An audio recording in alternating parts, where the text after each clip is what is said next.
todos lo conozcamos. ¿Okay? El tromboembolismo pulmonar. Imagínense ustedes una avenida que es muy transitada porque es sumamente importante el tránsito en ella y de pronto esa avenida se obstruye. ¿Qué creen ustedes que puede pasar cuando una avenida principal donde para todo el mundo es necesario el acceso y que suceda algo y la obstruya? Va a haber un colapso. Esto es lo que sucede en el pulmón cuando un trombo o un émbolo obstruye la arteria pulmonar. Y fíjense que la enfermedad trombótica o el tromboembolismo pulmonar forma parte de algo que se llama enfermedad trombótica venosa. De la enfermedad trombótica venosa, entonces tenemos el tromboembolismo pulmonar, que es el que vamos a hablar hoy, pero normalmente este tromboembolismo pulmonar se origina por un émbolo que se ha formado en los miembros inferiores, por lo general, viaja y luego va a obstruir la arteria. Hay cosas muy básicas. A mí me gusta siempre preguntar, hacer cuál es el tercer diagnóstico, a ver cómo estamos. La primera, ustedes han escuchado alguna vez, que ya enseño cuando uno está haciendo la práctica, de la triada de Virchow. ¿La han escuchado? Triada de Virchow. Yo lo he escuchado, pero no recuerdo. Ok, entonces el día de hoy vamos a hacer la anotación. Cuando termine la clase, todos y cada uno de ustedes van a saber qué es la triada de Virchow. Y cuando ustedes revisan médica, se lo pregunten, automáticamente ustedes van a responder porque hoy van a salir claritos con el conocimiento de qué es la triada de Virchow. Lo otro que ustedes deben conocer al final de esta clase es cuáles son los factores de riesgo para desarrollar un tromboembolismo pulmonar. Entonces anote, pregunta 2 porque al final de la clase usted me lo va a responder. Factores de riesgo para desarrollar un tromboembolismo pulmonar. Lo tercero que ustedes se van a aprender hoy muy bien son la cadena de eventos fisiopatológicos que sucede una vez que se obstruye la arteria pulmonar. La cuarta pregunta que me van a responder al final es la clínica. ¿Cuáles son las manifestaciones clínicas? Y por último, es cómo hago el diagnóstico. Espero que me lo respondan, porque no importa que sea poco, pero los que estén aquí, que salgan claros con esa información. ¿Estamos? ¿La anotaron? Sí. Para que me den esta respuesta al final, lo espero. Ok, entonces como les había mencionado, esta patología debemos conocerla todos. No solamente es el médico internista, no solamente es el neumonólogo porque se produce obstrucción de la arteria pulmonar, el cardiólogo es necesario porque cuando se afecta el pulmón, el primero que va a padecer es su vecino, el corazón. Y los traumatólogos. Los traumatólogos deben conocer muy bien esto, porque los pacientes con fractura que están encamados son los que están principalmente en riesgo. Y ellos deben tener siempre esta patología presente, porque son los primeros que tienen que hacer prevención para evitar el tromboembolismo. Los cirujanos, ¿por qué creen ustedes que cuando uno le hace la cirugía, una de las recomendaciones es que el paciente deambule de forma temprana para evitar formación de coágulos y tromboembolismo? Entonces, esta es la agenda que vamos a desarrollar el día de hoy. Vamos a tener claro cuál es la definición de un tromboembolismo pulmonar, datos epidemiológicos, cuáles son los factores de riesgo. Allí vamos a hablar también de ciertas escalas que nos hablan del pronóstico. La fisiopatología, cuáles son las manifestaciones clínicas y por último, cómo hacemos el diagnóstico. No les he preguntado todavía nada. No. Pero dos preguntitas, una segunda pregunta, porque ya la primera fue la triada de Virchow. ¿Cuál es el recorrido a ver luz de anatomía? Si en la safena se forma un coágulo, ¿cuál es el recorrido que este hace para después hacer un tromboembolismo pulmonar? Recordemos anatomía. Ajá. ¿Cuál es el recorrido? Aquí está, miren. Una safena interna, después que viene. Después de la safena que viene. Bueno, vamos a recorrerse. Palpopintia femoral. Muy bien. Después de la femoral que viene. La ilíaca. Muy bien, vamos a hacerlo grande, resumido. Y después la ilíaca, ¿dónde desemboca? Fuerte. Actívense, despiértense.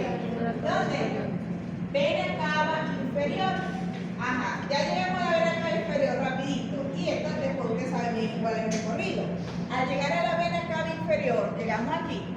Rápido, vena cava inferior. ¿A dónde desemboca la vena cava inferior?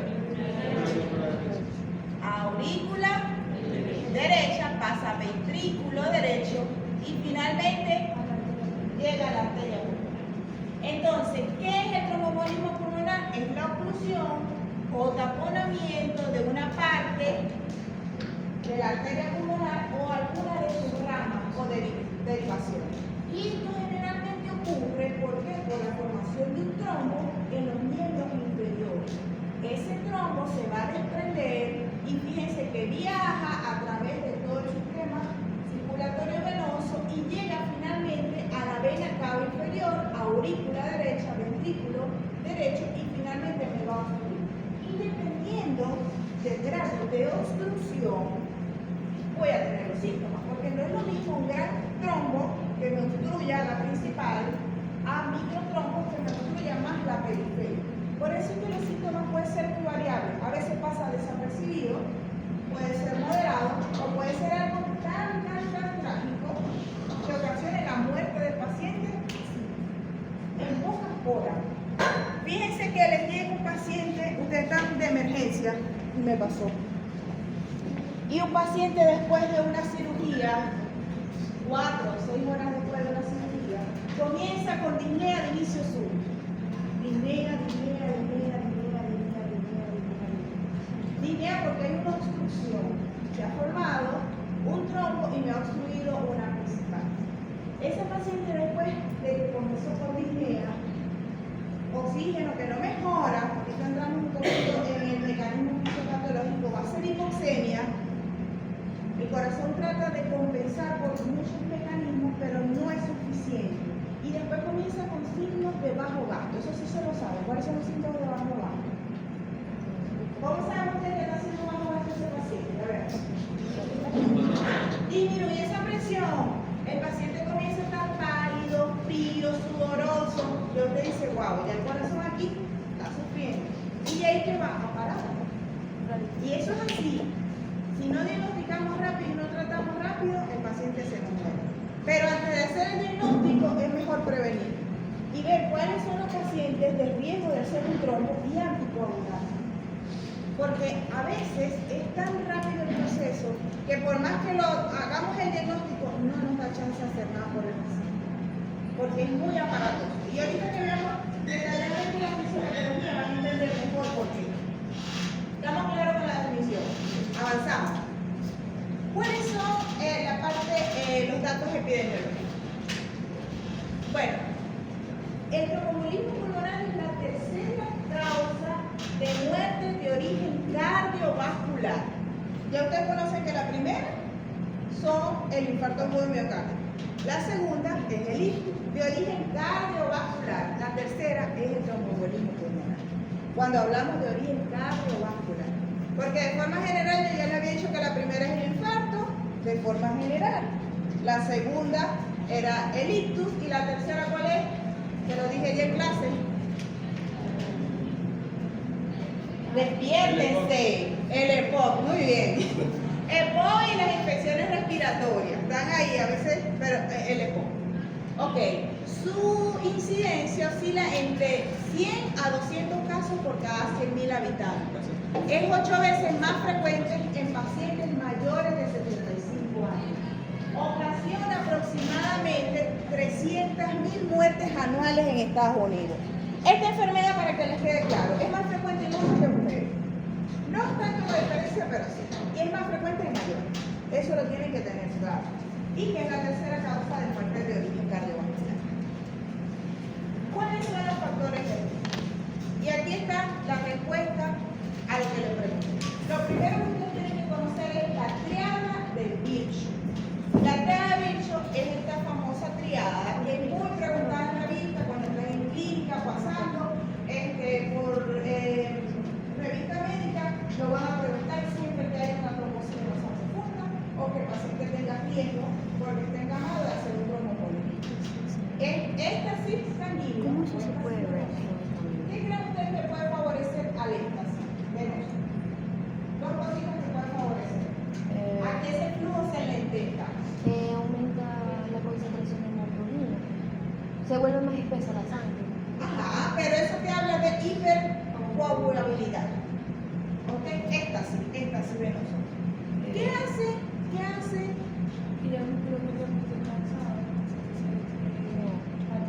No, muy bien, aquí te está diciendo no. Recuerden que que no hay movimiento, porque recuerden que la parte arterial, la bomba, es el corazón, pero la parte venosa depende del movimiento, de la contracción de los músculos, el deambular, caminar, esa es la bomba para que haya ese retorno, si no, no hay. Entonces, si ustedes están en reposo, aquellos pacientes que están encamados por X causa, que tienen fractura, que hacen viajes prolongados, que no hay movimiento, favorece al éxtasis sanguíneo. ¿Sí? Creo que sí. Se le recomienda. Y una de las recomendaciones que yo siempre coloco en la valoración preoperatoria, deambulación precoz. Por eso es que el paciente, después que lo operen, debe tratar de caminar lo más pronto posible. Creo que también, para evitar esto. También sí hay como algún cambio en el endotelio de las venas. Ellas tienen unas válvulas. Ajá. Entonces, si esas válvulas... Las válvulas evitan el retorno. O sea, una vez que tú haces el movimiento y favoreces el bombeo hacia arriba, ¿qué evita que esa sangre se devuelva? Citamos, las válvulas. Entonces yo me acuerdo que en las varices por lo menos también hay éxtasis porque no hay retorno de la sangre desde los miembros inferiores al corazón. No se da adecuadamente porque hay lesión de esas válvulas. Y eso también favorece al éxtasis, el daño. Pero sí, dijo anteriormente que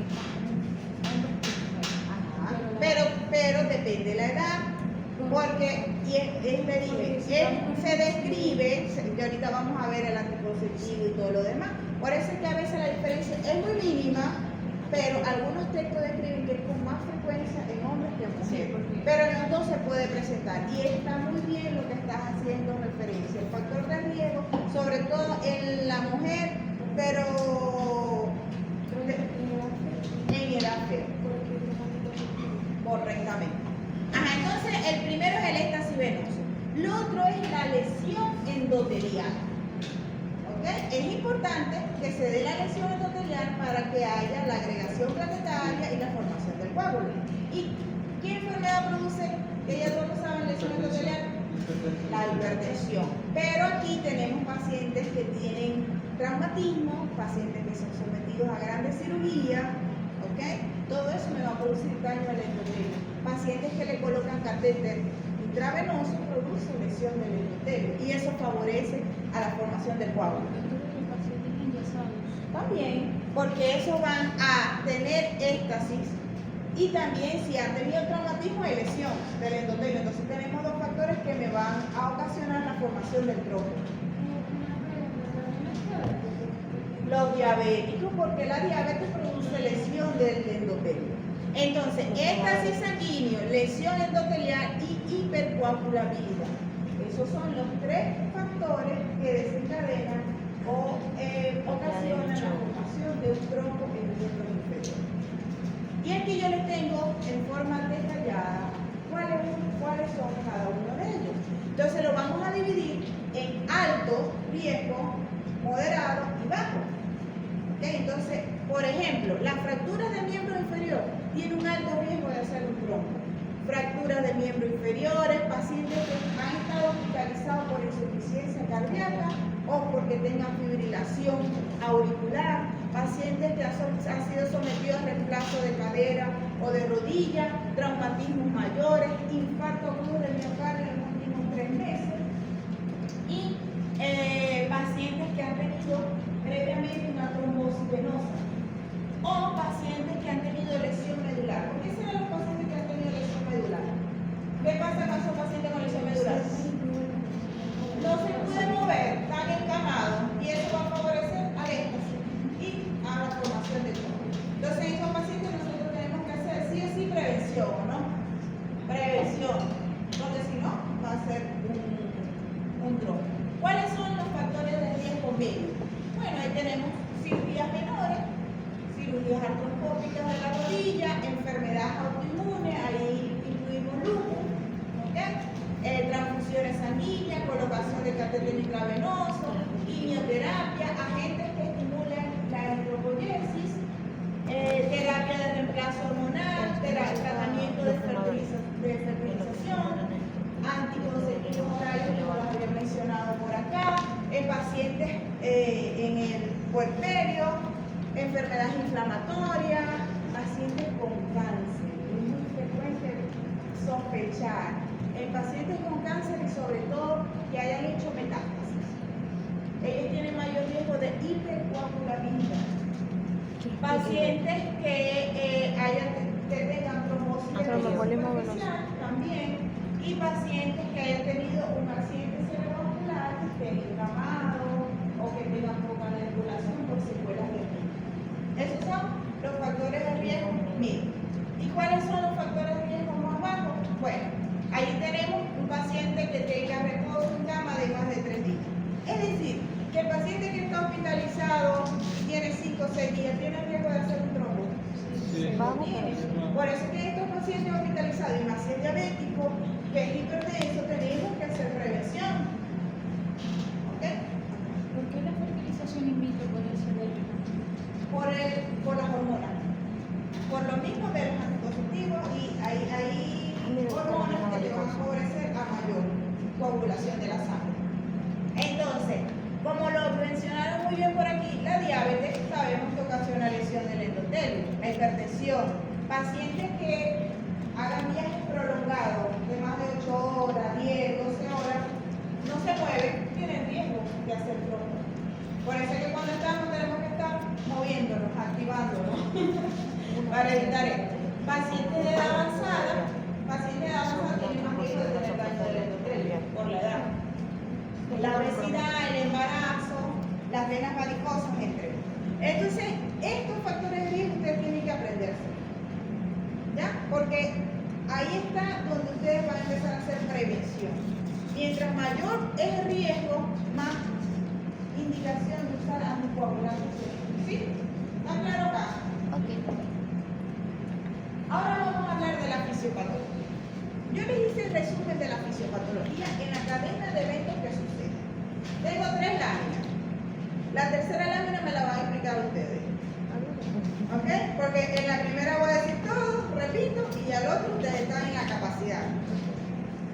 Sí, ¿verdad? Pues si le preguntan qué está ahí en la esquina me va a responder. Fíjense, lo primero que tiene que haber es la formación del trombo. Para que se forme el trombo, ¿qué tengo que tener? La triada. ¿Sí? Ok, entonces se me formó el trombo. Este trombo, para que obstruya, tiene que desprenderse, viajar y llegar hasta la arteria pulmonar y obstruirla. ¿Ya? Entonces tenemos que tener esas dos premisas. Formación del trombo, migración de este trombo y obstrucción de la arteria pulmonar, ya sea la principal o alguna de sus ramas. Después, ¿qué pasa? Esa obstrucción de la arteria produce aumento de la resistencia vascular pulmonar. El ventrículo derecho está acostumbrado a manejar presiones muy bajas. Él maneja volumen, pero no maneja presión. Él maneja volumen y no maneja presión. ¿Qué necesita o cuál es la función del ventrículo derecho? Bombear la sangre al pulmón. ¿Para qué? Para oxigenar. ¿Ok? Entonces, si yo tengo una obstrucción, aumento esa resistencia resistencia vascular. Voy a aumentar la poscarga del ventrículo derecho. Aumento esa poscarga.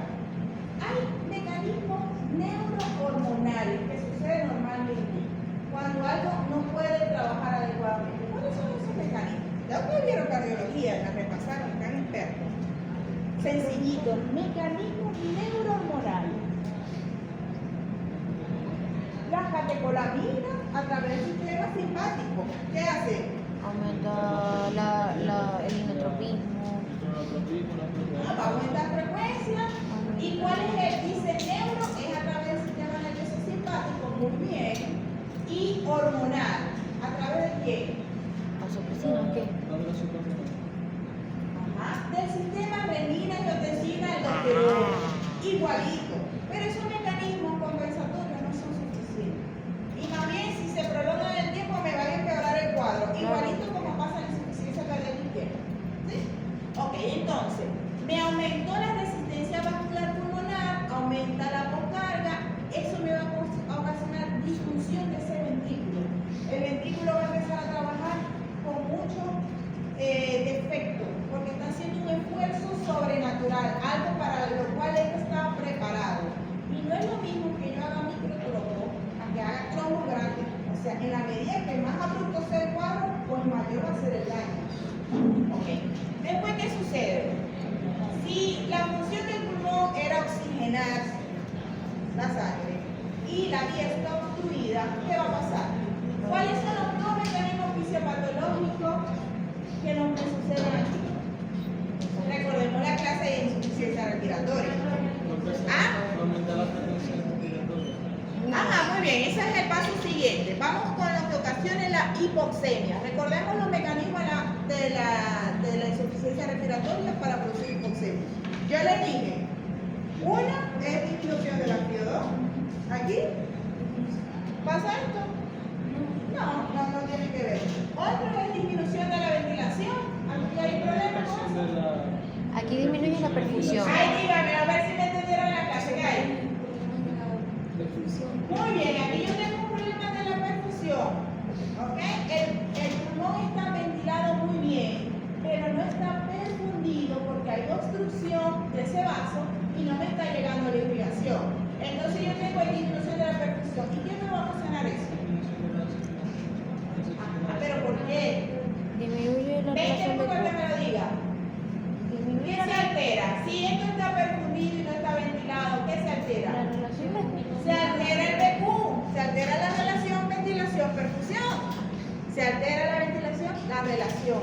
Entonces hay aumento del espacio muerto fisiológico. Es una zona donde está ventilada, pero no se está dando el intercambio gaseoso porque ahí no está llegando la sangre. Ajá, y eso me va a aumentar también. Lo dijiste aquí muy bien. El chum, porque va a regresar sangre que no le va a dar chance de llenarse. ¿Ya?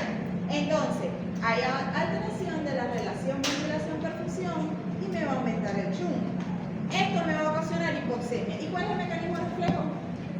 Hipercapnia, porque el paciente comienza a hacer taquipnea para tratar de compensar esa hipoxemia. Entonces, al inicio yo voy a tener una hipocapnia. Entonces, disminuye ese CO2 porque yo aumento esa frecuencia respiratoria para tratar de compensar la hipoxemia. ¿Y después qué pasa? Bueno, resulta que ese ventrículo comienza a trabajar más para tratar de superar esa resistencia vascular y él va a hacer difusión, ya no va a poder más. Entonces, el gasto va a bajar, va a caer, es menos lo que va a bombear. Y si ese gasto del ventrículo derecho disminuye, ¿quién llega al lado izquierdo? Lo que me pueda bombear él. Si este gasto aquí cae, va a llegar menos sangre a la aurícula y al ventrículo izquierdo. Motivo por el cual el gasto cardíaco sistémico me va a caer. Aparte de eso, que ya vamos a ver más adelante, ¿qué le ocasiona al ventrículo izquierdo esa disfunción de venas? Entonces, disminución del gasto cardíaco y el paciente cae en algo que se llama shock cardíaco. ¿Qué es el shock? Cuando ese corazón no es capaz de cumplir esa función básica y va a llegar a la muerte. Entonces, esos son todos los cadenas de eventos. Esto es muy variable. Ya yo les dije, ¿de qué va a depender? A ver si me están entendiendo. Del factor de De la gravedad del cuadro, porque si es algo mínimo no va a pasar hasta allá, pero si es un gran trombo, me va a llegar a la muerte y en pocas horas. O sea, esto es muy variable dependiendo de la gravedad de obstrucción. ¿Sí?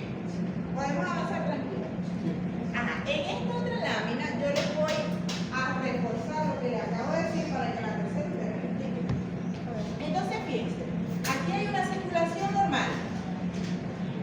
Y aquí vemos donde hay un trombo, hay obstrucción, no hay paso de la sangre. El principal mecanismo de respuesta del organismo es producir más vasoconstricción acá. ¿Para qué? Para redistribuir el flujo. Es decir, ay, no venga para acá porque aquí no va a haber intercambio. Entonces hace más vasoconstricción para que la sangre entonces vaya, busque caminos alternos. Y a producir vasoconstricción, ¿qué voy a ocasionar más? Más resistencia, mayor carga, porque aparte de la obstrucción, yo estoy produciendo vasoconstricción. Y al final, ¿eso qué ocasiona? Ustedes no han visto, ustedes no vieron hipertensión pulmonar, ¿verdad? Sí. ¿Sí? Miren, la hipertensión pulmonar hay varios grados, ¿no? Grado 1, 2, 3, 4, hay un grupo 5. El grupo 3 es por causa de patologías respiratorias, como el EPOC y la enfermedad intersticial. Y el grupo 4 de la hipertensión pulmonar es ocasionado por trombos. Y esto sucede por eso. Al ver obstrucción, hay mayor vasoconstricción, aumenta esa resistencia vascular pulmonar y al final me va a originar hipertensión pulmonar. Ajá, eso por una parte. Ya sabemos que el aumento de esa resistencia me produce sobrecarga, sobretrabajo a ese ventrículo que al final se va a dilatar. Ya sabemos que se altera esa relación ventilación-perfusión y que hay hipoxemia. Aquí quería llegar. Piensen como un ventrículo normal. Las paredes del ventrículo son más delgadas del derecho en comparación a las paredes del ventrículo izquierdo. Fíjense lo normal. ¿Por qué? Porque este maneja volumen, pero este maneja presión. Este necesita mayor fuerza para poder bombear la sangre. ¿Ya? Este sí maneja altas presiones, que nos lo da la presión arterial. Ok. Entonces, en la medida que este ventrículo se dilata, aumenta, porque aumentaron esas presiones, fíjense qué les pasa. Él va a aplanar el círculo. Lo va a ir desplazando. Fíjense que lo desplaza y va a poner a trabajar con mayor efecto ese ventrículo izquierdo, porque le está haciendo presión, pero está empujando, no va a permitir que trabaje bien. Eso por una parte. Y por otra, al ella no poder trabajar bien y no bombear y caer el gasto cardíaco derecho, va a llegar menos sangre aquí. Y en ese momento donde yo voy a tener la hipoperfusión sistémica. Y ahí es donde yo digo que el corazón está en shock. Cuando yo hago una hipoperfusión, voy a caer en falla multiorgánica, porque nuestro cuerpo necesita irrigación para todas las funciones. Va a caer en falla el cerebro, el riñón, el hígado, todo va a colapsar porque necesita urgente el oxígeno. Y si el corazón no es capaz de darnos eso, entonces yo voy a caer en falla multiorgánica y muerte. ¿Sí? Ajá, entonces ahí, esta es el gráfico de continuo de lo que sucede de evento, que está en la última guía de actualización de tromboembolismo pulmonar. Piensa al revés.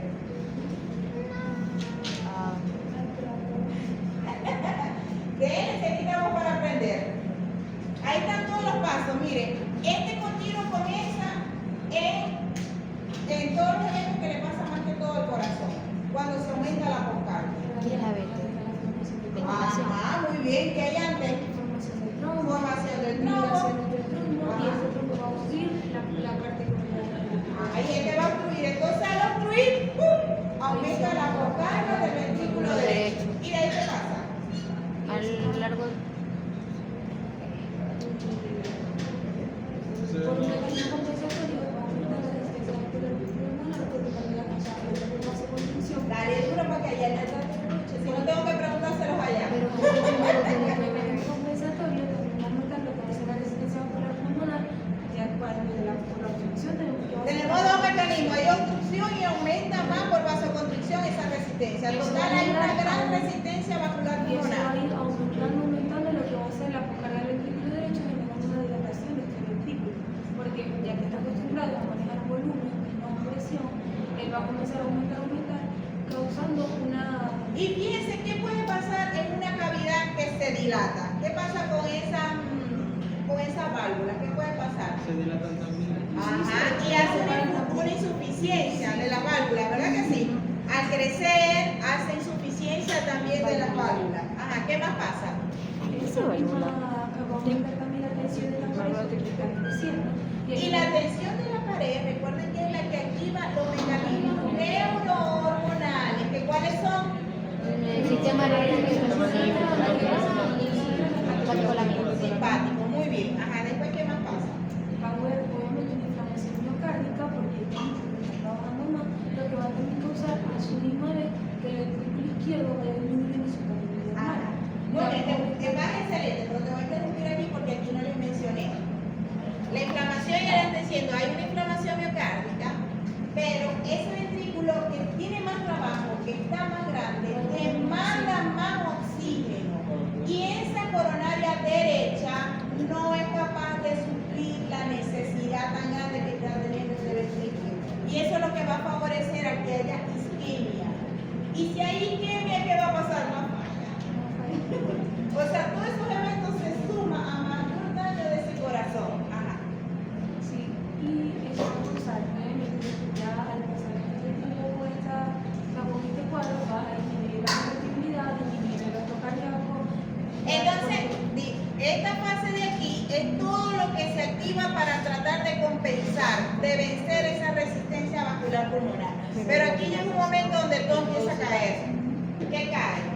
De la convertibilidad, el gasto cardíaco, la precarga del izquierdo, porque obviamente no está llegando nada, el gasto cardíaco tiene la relación arterial sistémica, la perfusión de la coronaria y en general todo el suministro de oxígeno al cuerpo va a bajar cayendo en shock. Y cae en shock. Excelente. 20 puntos. Un aplauso para su compañera. Entonces, fíjense que con esa resistencia vascular pulmonar ocasiona mecanismos compensatorios. Ese aumento de la activación neurohormonal aumenta esa demanda de oxígeno por parte del ventrículo que necesita contraerse más. Pero eso a su vez, entonces va a caer el ventrículo en isquemia porque la coronaria derecha no le va a dar el aporte necesario. Y ahí comienza a fallar todo. Disminuye esa contracción, disminuye el gasto del ventrículo derecho, disminuye la precarga del ventrículo izquierdo porque si este no ve a aquel lado no va a llegar suficiente sangre, ahí le cae el gasto cardíaco en general, que eso es lo que me va a producir hipoperfusión de toda la economía que finalmente me va a llevar al shock y muerte. ¿Está claro? Sí. Ahora vamos con las manifestaciones clínicas. Las manifestaciones clínicas son muy variadas. El paciente va a tener disnea, ya sabemos que un paciente hipoxémico, puede haber tos, el dolor torácico puede ser variable, normalmente puede ser un dolor de tipo pleurítico si el trombo es más periférico, o a veces puede ser de tipo anginoso, no es frecuente. Pero recuerden que hay isquemia del miocardio, también puede tener dolor de tipo anginoso. Puede haber hemoptisis, porque fíjense que la sangre siempre va a buscar por dónde salir y trata de ir por colateral. Normalmente la arteria pulmonar me hace, la función principal es oxigenar, pero ¿quién nutre a ese pulmón? ¿Quién le lleva oxígeno y nutriente para que él trabaje adecuadamente? Las arterias bronquiales. Entonces él trata de desviarse por esas arterias bronquiales, pero entonces comienza a trabajar con unas presiones más altas y eso favorece a la extravasación de sangre y por eso el paciente puede tener hemoptisis. Puede haber síncope con la misma falla. Aquí tenemos todos los signos y síntomas que puede presentar un paciente con tromboembolismo. Fíjense que pueden ser muy variables. Pero en orden de frecuencia la disnea de inicio súbito. Y quiero que esto se les quede en su mente.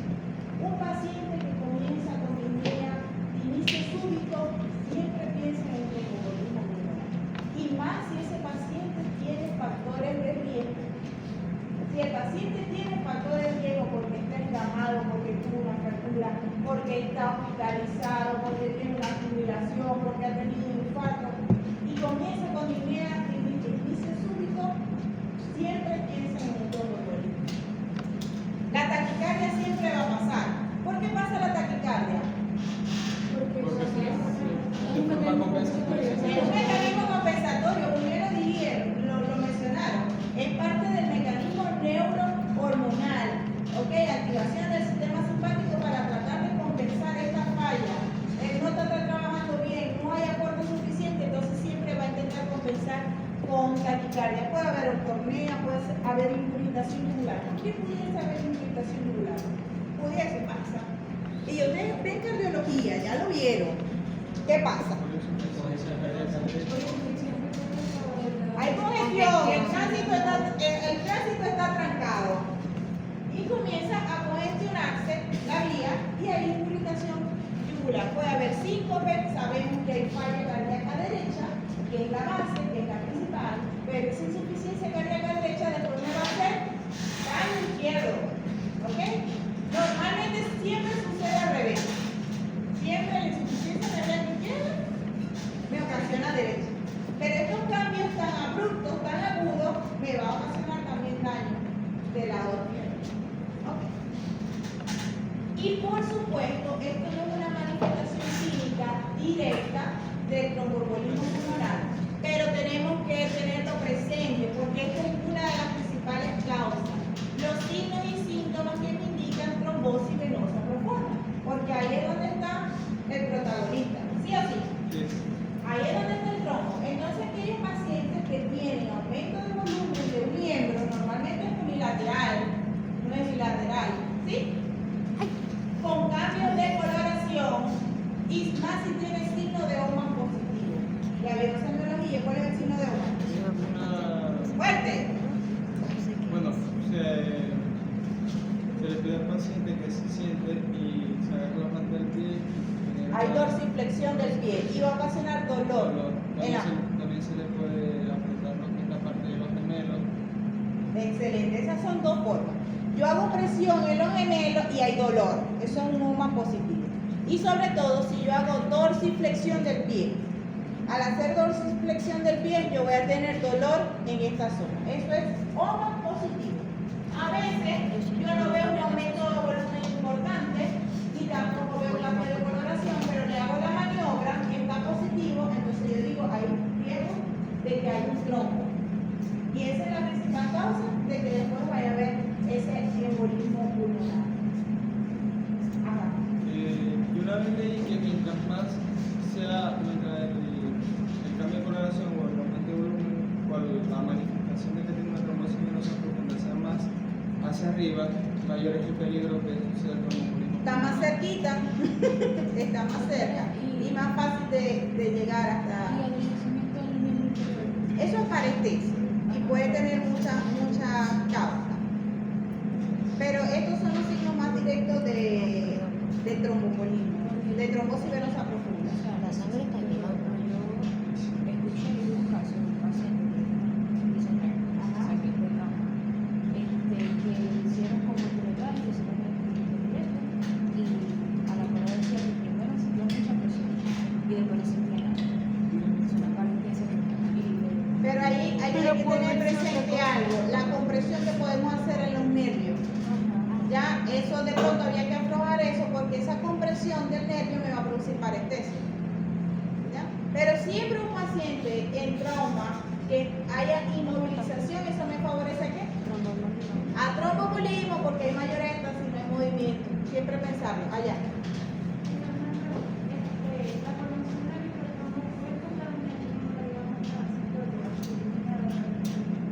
¿Cómo? Ya, vuelve a formular la Si el trombo es pequeño, Ajá. que si puede pasar la Transitoria de. En esta clínica, que si el paciente tuvo una Sí, es que depende. Si el trombo es pequeño, a veces pasan aquí, o sea, sin ningún tipo de síntoma. A veces es hallazgo casual. ¿Ya? A veces hay microtrombos que no te dan esta clínica tan abrupta, tan florida, para uno decir esto es un tromboembolismo. Pero siempre hay que pensarlo. Para eso lo importante es los factores de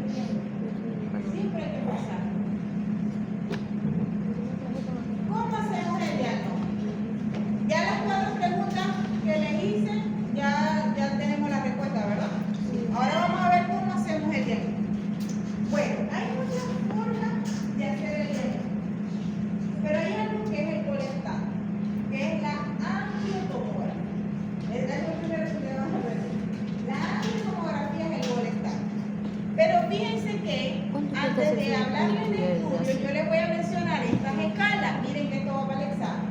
Ok. La escala de Wells, la escala de Ginebra, son escalas que se establecen para ver cuál es el riesgo que tiene ese paciente de estar haciendo una trombosis venosa, un tromboembolismo. Y la escala de Pesci me da el pronóstico de ese paciente con tromboembolismo. Vamos a ver unos detalles.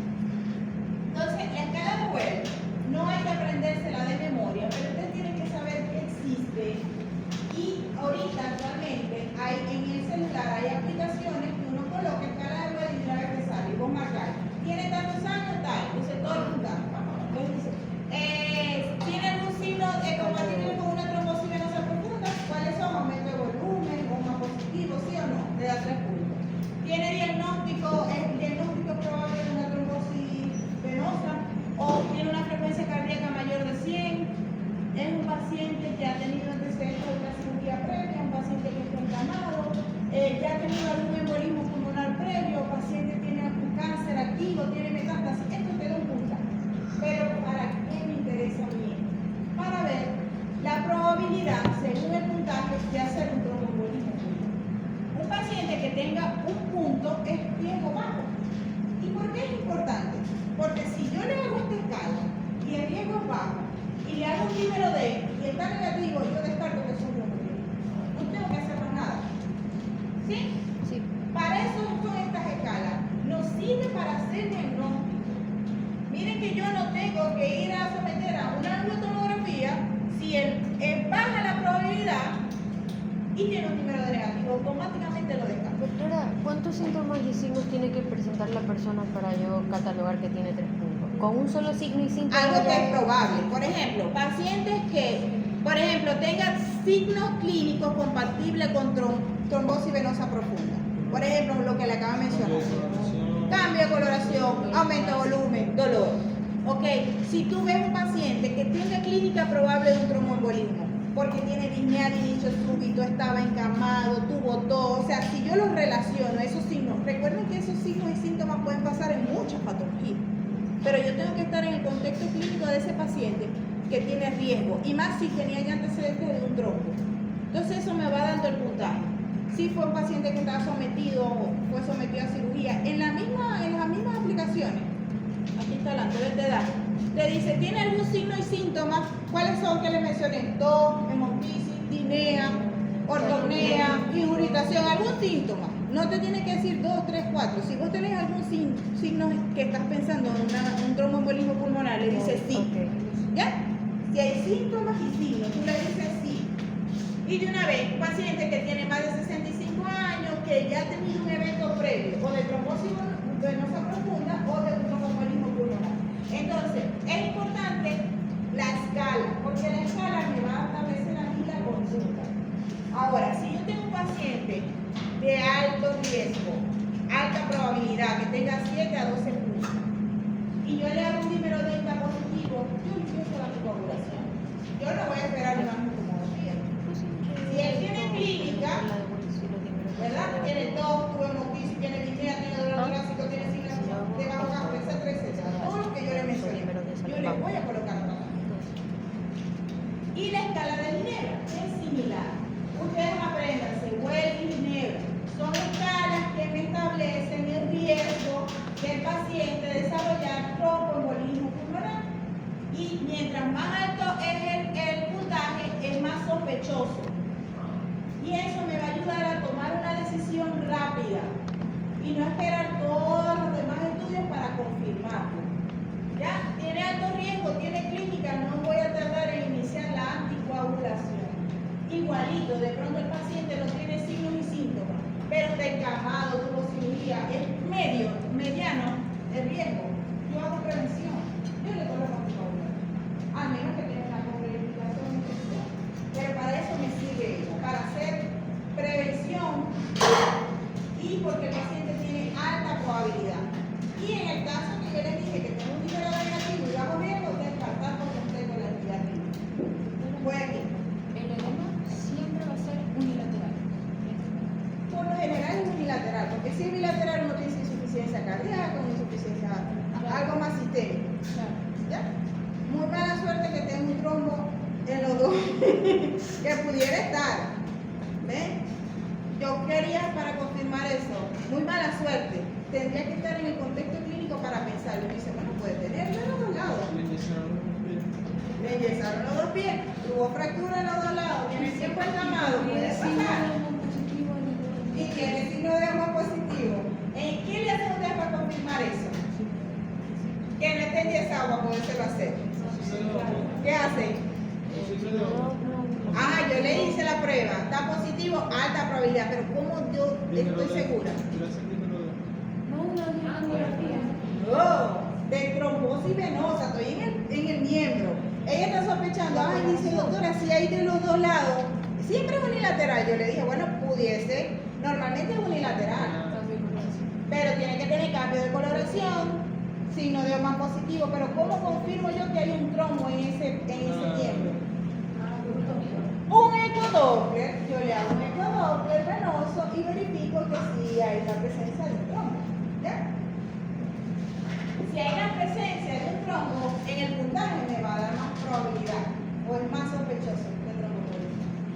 Esta escala de PESI me evalúa la gravedad y el riesgo de mortalidad que tiene el paciente. Mientras más alto el puntaje, fíjense que va de 1 a 5. Y mientras mayor sea el puntaje, mayor es el riesgo de muerte que tiene el paciente, que ya hemos confirmado el diagnóstico de tromboembolismo pulmonar. Mega C. ¿Qué otros parámetros yo hago para el diagnóstico? Yo tengo el dímero D. Ya les dije, el dímero D tiene alta sensibilidad, pero es poco específico. Pero apréndanse esto, yo me lo aprendí y nunca más se me olvida. Tiene alto valor predictivo negativo. Alto valor predictivo negativo. Es decir, que si ella no está presente, la probabilidad que sea un TEC es muy bajita. Es por eso que yo le dije, ante pacientes con bajos factores de riesgo por la escala, y eso está negativo, descártenlo. Descarten que ahí hay un tromboembolismo pulmonar. Búsquenle otra causa, esa disnea, ese choque cardiogénico, búsquenle otra.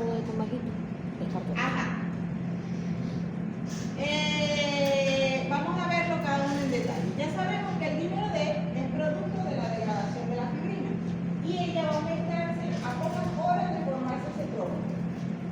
Es muy sensible, pero es poco específico porque también va a estar presente en otras entidades clínicas. Por ejemplo, un paciente con un proceso infeccioso puede estar afectado, pacientes con otras patologías, un ictus, cualquier proceso tromboembólico en cualquier parte, te va a tener aumentado el número. O sea, no va a ser específico que es un tromboembólico pulmonar. Lo que sí es que si está negativa, la probabilidad es muy baja. Este es el gol estándar que puede salirles en el examen. ¿Cuál es el gol estándar para hacer el diagnóstico de tromboembolismo pulmonar?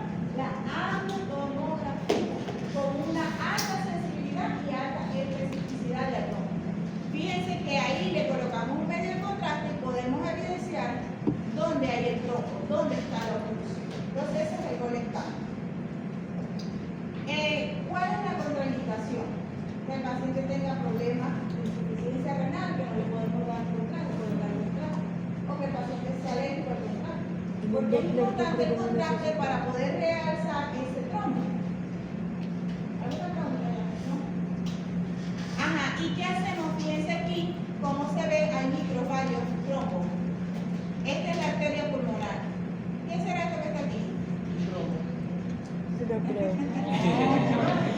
Miren, yo al final, ojalá me dé chance. Después de esta clase viene Rose, le va a dar derrame y después sigo yo para terminar. Les voy a traer un poquito de radiografía y un poquito para que al menos ustedes se orienten en la tomografía. Este es un corte axial y es la ventana mediastinal. En la ventana mediastinal yo voy a ver más en las estructuras vasculares, el corazón, no veo el pulmón. A diferencia de la ventana pulmonar. Esto que está aquí es la pulmonar. Y fíjense cómo está la división de la derecha e izquierda. Y esto que está aquí es la aorta ascendente. Esta que está aquí es la aorta ascendente y esta que está aquí es la aorta descendente. Y esto que está aquí es lateral. Okay. Pero si el paciente es alérgico, tiene insuficiencia, yo no le puedo hacer la angiotomografía porque no le puedo colocar el contraste, hago este estudio que se llama gammagrafía.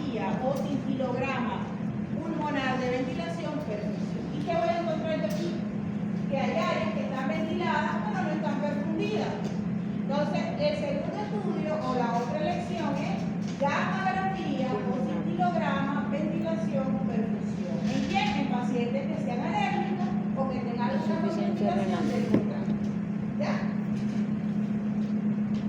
Ajá, aquí le hago un ecodoble de miembros inferiores para evidenciar que hay presencia de la trombocitopenia. Eso también me va a ayudar a confirmar. Una vez me llegó el paciente a consulta que después de hacer esfuerzo comenzó con disnea al inicio súbito, fue al cardiólogo, el cardiólogo vio que había una insuficiencia del ventrículo derecho, no fue tan aparatosa, en el momento sí estuvo sudoroso, pálido, frío, pero se pudo compensar, tanto que fue al cardiólogo y como a la semana fue conmigo. O sea, después de ese episodio, o sea, él estaba haciendo esfuerzo y tuvo disnea súbita. Tuvo inclusive signos de bajo gasto, porque el señor me dijo que se puso pálido, frío, sudoroso, pero los síntomas después mejoraron un poco. Recuerden que siempre hay mecanismos compensatorios. Y el señor después no mejoró por completo el cuadro, pero aguantó. Fue al cardiólogo, y el cardiólogo me lo envía a mí porque dice, epa, yo veo que la cámara derecha está aumentada y hay signos de hipertensión pulmonar. Y el señor está con disnea, entonces me lo envió a mí para ver qué. Y yo dije, para mí, un tromboembolismo. O sea, hiciste un embolismo pulmonar, claro, no fue aparatoso que lo llevara a la muerte. Hubo mecanismos que lo compensó, pero el señor seguía disnea. Dímelo, estaba positivo. Ah, señor, ¿y usted ha tenido antecedentes de problemas circulatorios? Sí, él había tenido trombo y usaba medias y por lo demás, ahorita actualmente no lo está usando. ¿Qué era lo ideal que yo le iba a hacer ahí? O el. Ajá, yo le pedí un doble. Pero ¿qué me va a confirmar más? ¿Ah? Fíjense una cosa, la angiotomografía. Ahí no hay duda, porque supongamos que el paciente tuvo clínica, tiene antecedentes. Si el timerodel hubiese dado negativo, igualito hay que hacerlo, porque tiene alto riesgo por esta clínica. Yo solamente cuando la escala me da baja, da negativo, ahí lo descarto. Si la escala Pero la escala está alta, yo le tengo que hacer así lo dimeros es negativo. Así es negativo. Porque a veces da falso negativo. ¿Ya? La clínica siempre predomina. Entonces, lo ideal era hacerle una angiotomografía. Lo que pasa es que es un concurso. Y no todo el mundo se la puede hacer. Entonces, vamos a hacer un ecograma. Y el ecograma nos dice que si hay un trombo. ¿Qué hacen ustedes? Anticoagulamos. No seguimos. Ojalá pudiéramos documentar todos los casos. Porque todos los casos que documentamos los publicamos. Pero a veces no podemos, porque a veces no hay recursos. ¿Ya? Ok, entonces el ecodoble de miembros inferiores siempre es importante porque nos complementa el diagnóstico. ¿Qué otra cosa podemos hacer? El paciente le llega con disnea y tuvo dolor torácico. ¿Puede dar dolor torácico? Dijimos que sí, ¿verdad? Entonces le hacemos un electrocardiograma. Ahí tienen que ver cuáles son los signos que nos indican probabilidad de tromboembolismo pulmonar y todos de aquí van con eso. Miren que el signo más frecuente es este, ¿ves? Taquicardia sinusal. Que eso puede ser por cualquier cosa, pero eso es lo que más pasa. ¿Por qué hay taquicardia sinusal? Ajá, ese te da retención, aumenta el gasto, Sí, pero el pero- sistema simpático siempre te va a aumentar la frecuencia. ¿Ya? Por el simpático. Siempre hay aumento de la frecuencia para tratar de compensar ese déficit que tenemos. Ajá. Otro signo que puede haber es inversión de la onda T en las precordiales derechas. ¿Usted ha hecho electro ya? Es bueno que ustedes en este nivel aprendan a hacer electro. Entonces, mire, el residente de cardiología es feliz. No es que le van a poner a hacer todos los electros, háganlo primero para aprender. Y después le dejan el trabajo al R1, porque el R1 es el esclavo del electro. Bueno, que aquí no hay cardiología, pero me dicen no hacer su electro, aprendan a hacer el electro, aprendan a hacer las derivaciones derechas. Ajá. En el otro electro vamos a ver mejor. Pero yo puedo encontrar esto, miren, ondas T negativas. Ondas T negativas. ¿Por qué pueden haber ondas T negativas? Ya vieron cardiología, lo saben. Ondas T negativas y tan simétricas que indican.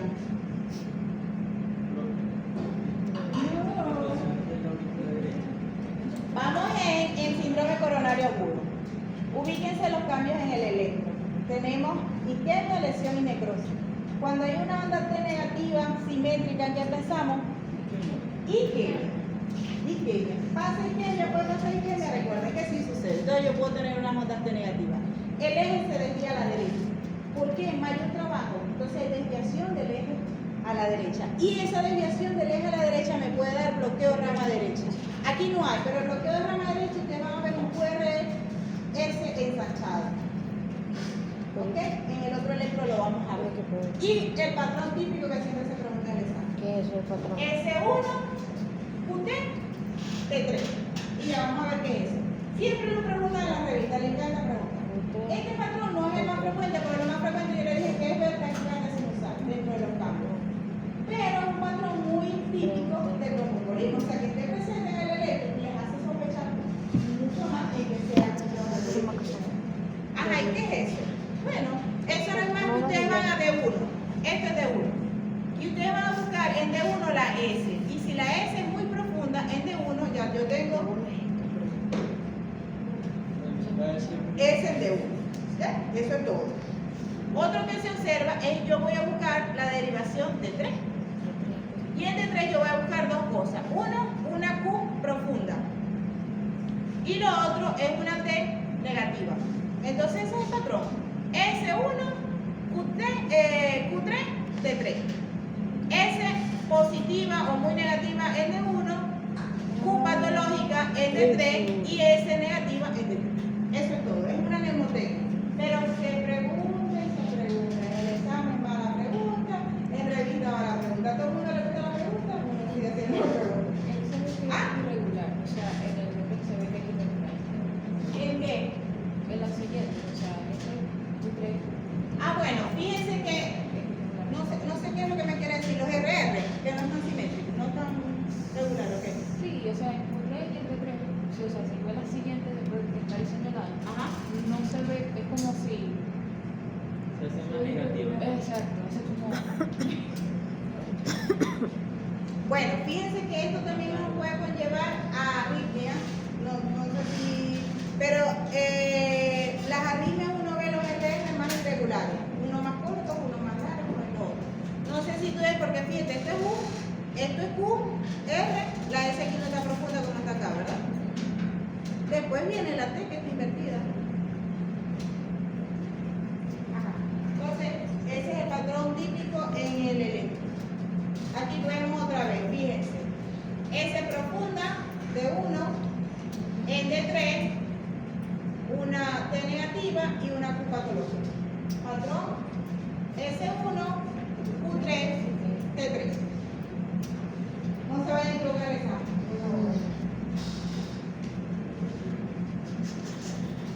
Ajá. ¿Cuáles son? ¿Qué otra cosa yo puedo hacer? Un ecograma. ¿Qué voy a encontrar en el eco? No soy yo que el ventrículo se dilata. Muy bien, ¿qué me voy a encontrar en el eco? Insuficiencia de la válvula. ¿Cuál principalmente? Ahí. La derecha. La tricuspidia. Muy bien, ¿qué más puedo encontrar? ¿Ah? El desplazamiento del sexo. Desplazamiento del septum, muy bien. Veo ese ventrículo que está muy agrandado y está desplazando, el septum está desplazando y ahí está comprimiendo la cámara izquierda. ¿Qué más puedo encontrar yo ahí? Bueno, normalmente en principio no pasa tanto como el del izquierdo, porque esto es muy rápido. Pero ¿qué pasa en el izquierdo? Lo primero es que hay hipertrofia, aumentar esa fuerza, le pasa al izquierdo, ¿verdad? Y después con los años que se dilata, pero esto es muy rapidito, o sea, se puede engrosar rapidito y se dilata, porque los cambios son muy bruscos. ¿Qué más voy a tener? ¿Qué pasa? Hipocinesia, o sea, esa pared no se contrae bien. Incluso voy a tener hipocinesia en la pared y voy a encontrar aquí la punta que sí hay contracción. Mejor, en la punta. Eso se ve en el ecocardiograma. ¿Qué hora es, muchachos? Son las 8:41. Ay, me pasé del tiempo y esto dejó de cambiar. Me sobregiré. Ay, la batería se agotó.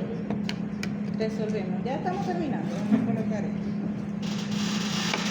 Ajá, pero ¿están entendiendo sí o no? Sí. ¿Valió la pena sí o no la Sí, clase? valió la pena la clase. Se lo perdieron los muchachos que se dieron a la vagancia el día de hoy.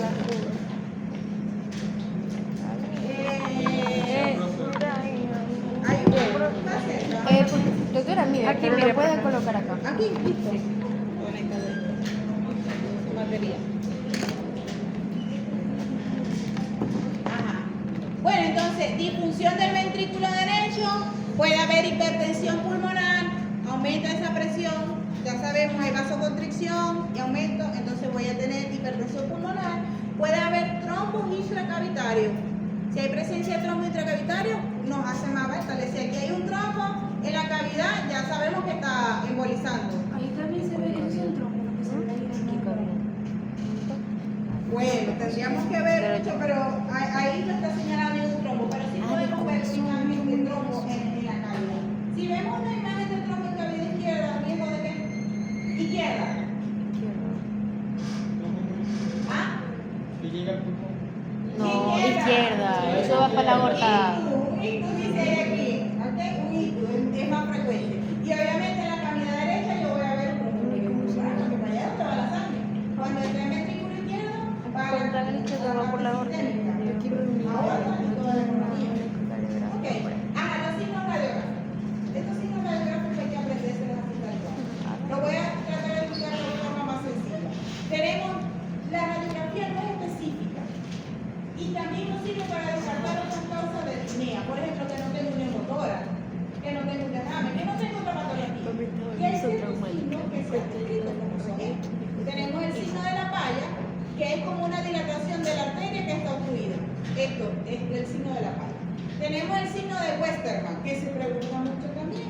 Este signo de Westermann, ¿qué significa? Que como hay obstrucción de la arteria, no se ve la ramificación de la circulación. Entonces lo que se llama que es un área de oligoemia. Se ve hiperlúcido, se ve más negro y no se ve esa trama vascular porque está obstruida la arteria. ¿Sí?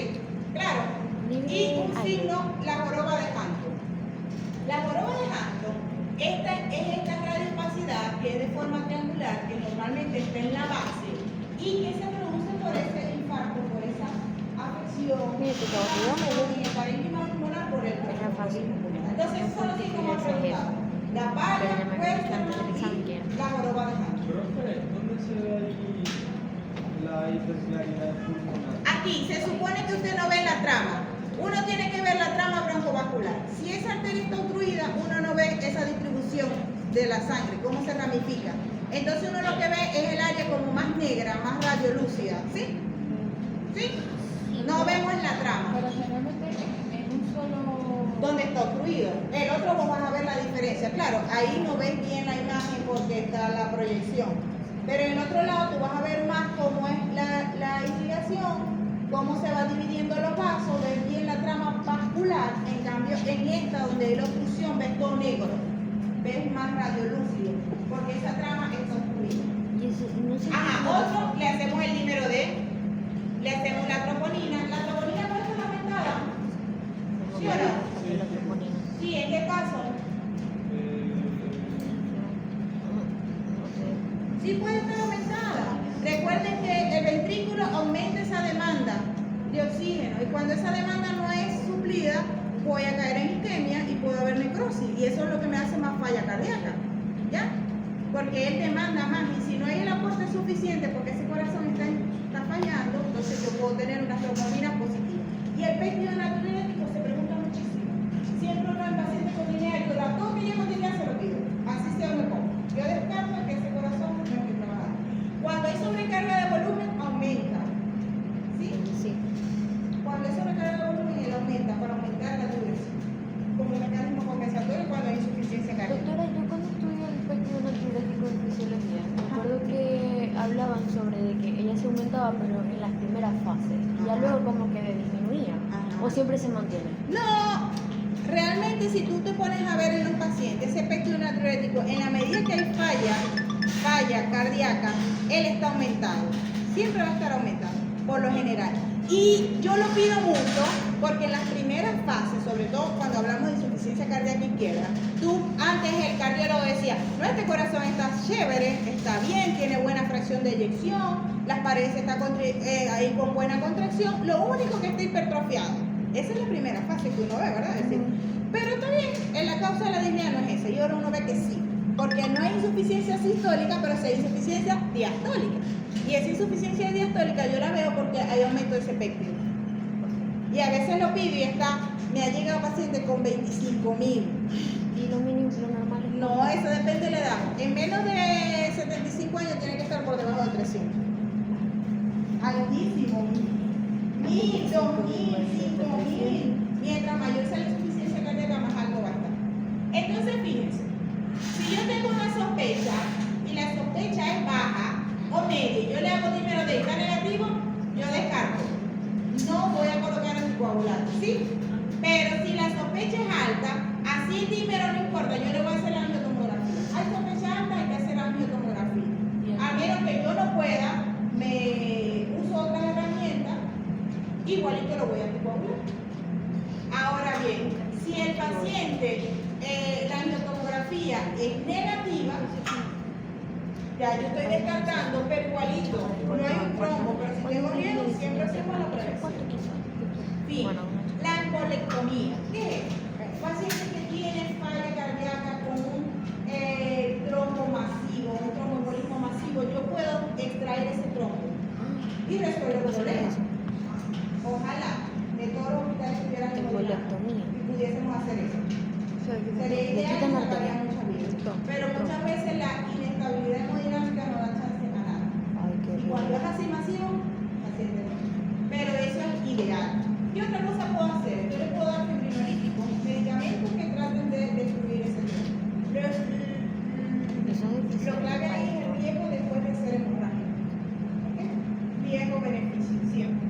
Aunque también yo he escuchado, porque no recuerdo exactamente, hablar de un tipo de terapia que hacía en un psicólogo alemán, que era cuando había reconstrucciones de un coágulo, era un medicamento o algo así que se le daba, que era un Arteplasa se usa. Y se hace parcial. Porque también había riesgo de que esos mismos troncos que se estuvieran rompiendo Haga más. Exacto. Ese es el riesgo.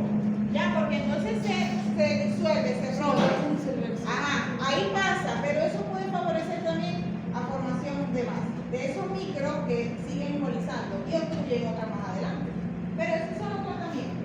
Tú vienes y le das anticoagulante, en casos más especiales puedes usar fibrinolíticos y en el caso que puedes lo sometes a hemodinamia a extraer ese émbolo que está obstruyendo la arteria.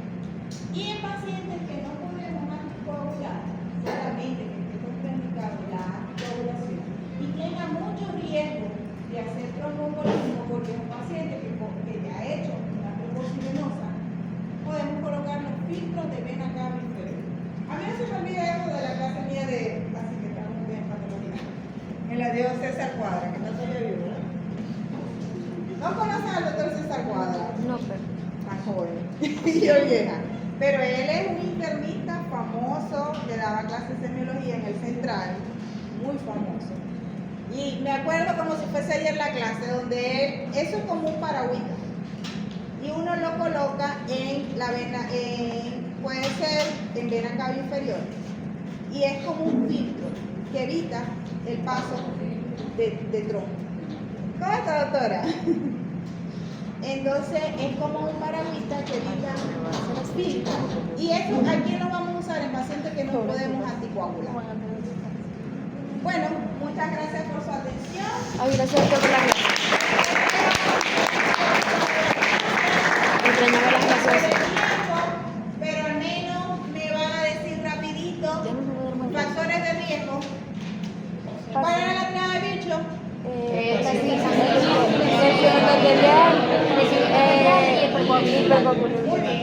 de bicho.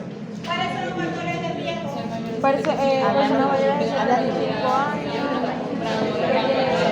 que han tenido tromboembolismo previo, Y mujer, dice hombre también, pero mujer que esté tomando anticonceptivo oral. La fisiopatología es muy larga, la vamos a saltar. Bueno, pero voy a sondear acá adelante. ¿Quién me resume un poquito la fisiopatología? Los pasos. Paso 1. Trombo. Paso 2. Que mire el trombo. Paso 3. Obstrucción. Paso 4. Aumento de la resistencia vascular periférica. Paso pulmonar. Resistencia vascular pulmonar. Paso 5. Aumenta esa con carga y aumenta y dilatación del ventrículo, que al final le va a llevar a qué? Hipoxemia, ¿qué más? Hipocapnia, ¿qué más? Shock cardiogénico porque va a caer en falla. Y después, ¿qué pasa?